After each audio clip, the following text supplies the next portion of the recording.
The first thing I'm going to say, well, technically the second is, that horse is really creepy.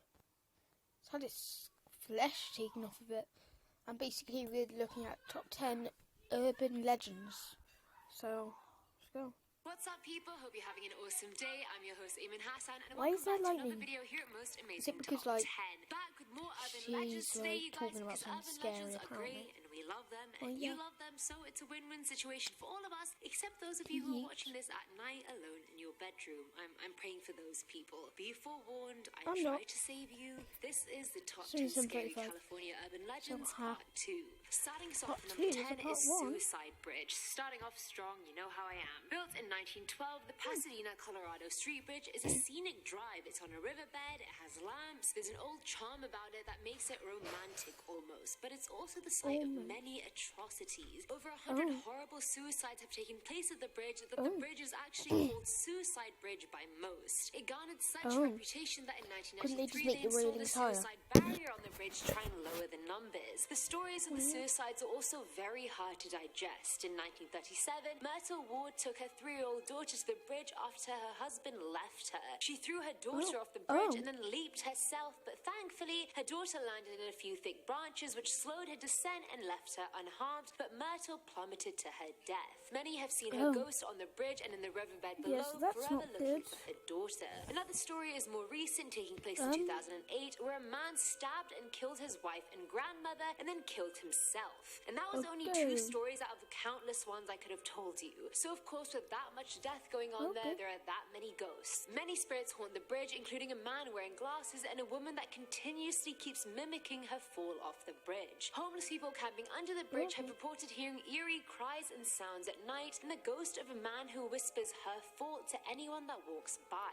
obviously referring to whoever drove him to take his own life, but no one knows who he's talking about. Coming in at number 9 is that's a bit Alien creepy. Blood. I actually read about this story a few years ago, and I didn't realize how much of a lasting impact it left on California, but evidently I guess it did. Back in 1984, at Riverside General Hospital, a woman called Gloria Ramirez was admitted to the ER to have her blood drawn. But as soon as it was drawn, the foulest smell filled the room, and her skin started becoming oilier and oilier. Then, like flies, the medical staff started dropping. Half started passing out, while the other half lost complete control of their limbs. 5 members ended up being hospitalized, and one even spent 2 weeks in intensive care. The weird occurrence affected over 2 dozen members of staff, which left a skeleton crew to try and save her life. They failed, and she died 40 minutes later. Until this day, no one has any idea what happened or what it was about her blood that took down 23 people. They dub it the legend of the alien blood that poisoned the hospital. And to me, I feel like science has a lot of answers for a lot of things, but when something comes up that they can't answer, and nearly 40 years later they still can't answer it, that's worrying. At number 8, we have the Lady in White, because every urban legend video would not be complete without at least one ghostly lady wearing white. Hailed as one of the most famous Californian urban legends, the legend is about the thing that probably makes California famous, the Hollywood sign. The sign has been the backdrop of countless Instagrams and movies and is said to be haunted by Peg Entwistle,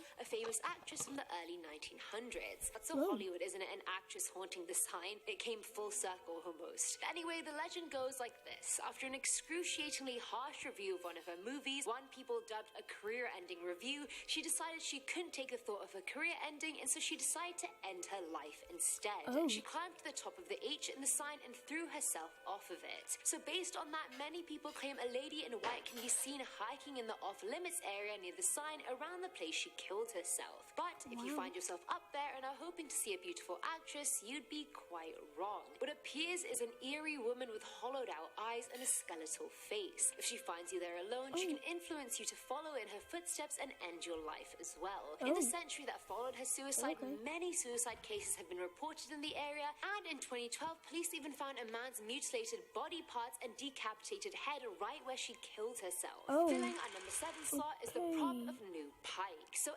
Elmer McCurdy was a famously notorious outlaw who died in the early 1900s. In 1911, his embalmed corpse became a sideshow act through Texas for people who wanted to come and gawk at the criminal and his displayed body. Or rather, his body traveled all over America, eventually landing itself in Long Beach, California. There, his body was mistaken for a prop and was hung in a fun house at New Pike Amusement Park. The truth was only discovered in 1976 when a film crew tried to adjust him and ended up dislodging his arm. Imagine going into that fun house as a kid expecting mildly scary props and then coming face to face with a real corpse. I'd never go to an amusement park again. Legit, I wouldn't. Now, Amsterdam, a city where togetherness is king. And why do you think that is? You go with and number 6 is Old Stage Road. Now, Old Stage Road is located in Salmas, and it's been the site of horrible deaths, gang-related deaths, lynchings, and a Japanese concentration camp was even located there during the wartime. So due to all that death, countless ghosts and spirits do haunt the road. But this specific story comes from Redditor Moonriver7811, who said his aunt told him a story of when she was young and pregnant. Her and her husband decided to take some back roads as a shortcut and ended up on Old Stage Road. She was looking at the window for a while and she suddenly saw a woman. The woman was keeping pace with the car and just turned her head to look at his aunt, and what she saw scarred her for life. The skin of the woman was so pale it looked almost transparent. Her hair was like white hay. She seemed almost 100 years old. But it wasn't even her appearance that freaked his aunt out. It was the hatred and anger she could see in her eyes. The uncle stepped on the gas and they managed to get rid of her. And the user decided after hearing the story he should also go to the road as well with his friends at 3 a.m. drunk.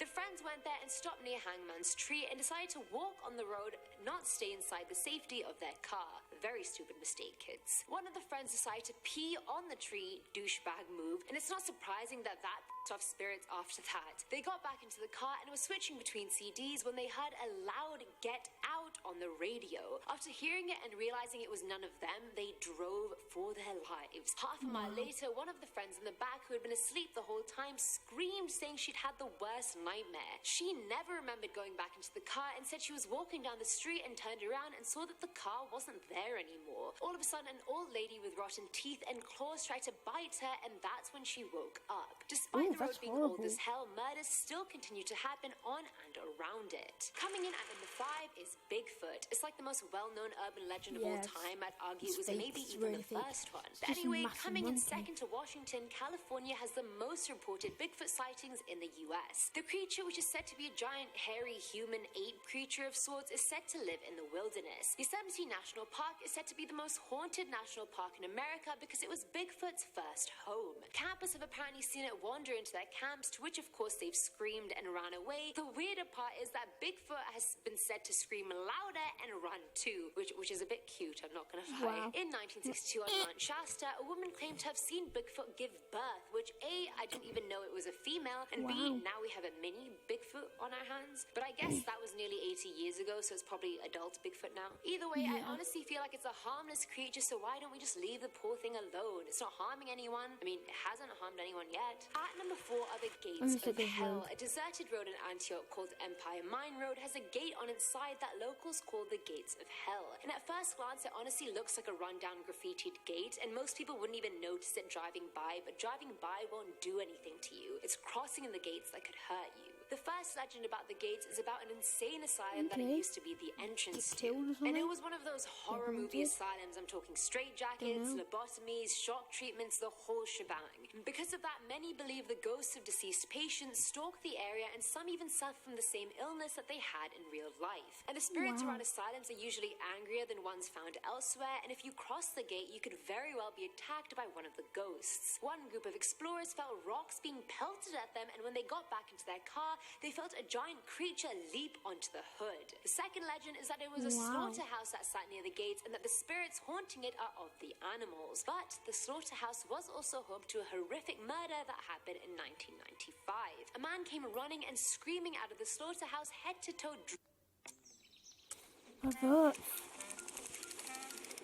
Okay, this one seems interesting. Keys. You love the things you hate. Huh? How's she keeping up? Dripping in blood, claiming claiming his girlfriend had stabbed him. Before medics could get to him, he died. So there is a lot of bad energy radiating around this gate. Wow. Filling our number 3 slot is the statue. A girl named Jessica was babysitting for a rich family in California, so you can well imagine that the house was massive with rooms upon rooms inside. During the night in question, the parents went out for a movie, and so the dad told Jessica once the kids were asleep, she could go watch TV in the living room. And that wasn't a nice move so she could be entertained, it was so she wouldn't wander and snoop around the house. The kids go to bed and Jessica starts watching TV. I mean, she tries watching it but can't ignore the clown statue in the corner of the room. Even though she found the statue a bit out of place in line with the other decor, she let it go, but after a while it started freaking her out so much that she had to call the dad. She asked him if she could switch rooms because the clown statue was freaking her out. The father replied saying, "Get the kids and leave the house and call the police." She started asking him why, but he told her to just shut up and do it now. She ended up getting the kids and going to the neighbors and calling the police. But she later ended up calling the dad. He said they didn't have a clown statue and that the children had been complaining of a clown watching them sleep, but they assumed it was just a nightmare. Listen to your kids, people. Listen to your kids. It's so funny. I've heard so many variations of this legend, but I had no idea it originated in California. Now at number 2 is the mass murder. Now this is an urban legend that circulates in California every year around Halloween. The legend has been around for decades, but it really only gained traction in the social media age. Yay for Twitter and mass murder. The legend starts with a photo from 1962 of a bunch of masked figures posing for what seems like a Halloween party picture. Everyone's in a white face mask, but the figure in the middle is in a black hooded one. Legend has it moments after the photo was taken, the black hooded figure locked all the doors to the party and then went and killed 7 of the party members before escaping from the scene. No one has any idea who the man is, and the only thing ever found about the case was the mask itself. Ugh, I just don't like people in masks on Halloween from way back when. Like, their masks were so scary. And these days, dressing up for Halloween isn't scary, but back then it actually was. And finally, at number 1 are the witches. East Bay's Black Diamond Mines are one of the scariest places in California. At the end of the 1800s, early 1900s, the area was a thriving coal mining community, and the people who lived there are still buried in the Rose Hill Cemetery. There's so many ghost stories surrounding the mines, but the most popular one is a story of Sarah Norton and Mary. Sarah was a widow who married Noah Norton, and it was widely known that she was a witch. One day her services were called for in the town of Clayton, but on the way there she was thrown out of her buggy and killed. In life, she was a very religious, pious woman who emphasized how she didn't want a funeral, yet the locals of Somerville felt she was owed one. The day of her funeral, a terrible storm hit the town and it was delayed. The following day, another storm hit, but this time the town's livestock also came charging through it. The townspeople realized that this all could have been Sarah's spirit telling them she didn't want a funeral under any circumstances. Since then, her ghost has been seen floating around town, but mostly lurking in Rose Hill Cemetery. Now on to Mary. It was a very common name back then, as you can well imagine, so we don't know what her last name was, but her occupation was being a nanny. But strangely enough, every single child she cared for ended up dying, and so the town accused her of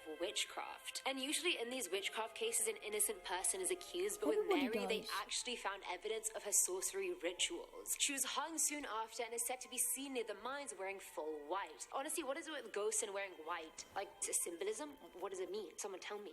And there you have it, guys. California is filled with some pretty messed up, scary urban legends, and the less I do these videos, the more they scare me when I do them. Just me. For the Californians out there watching this, how many of these had you heard of before watching this? And what are your thoughts? Talk to me below, but as always, I'm your host,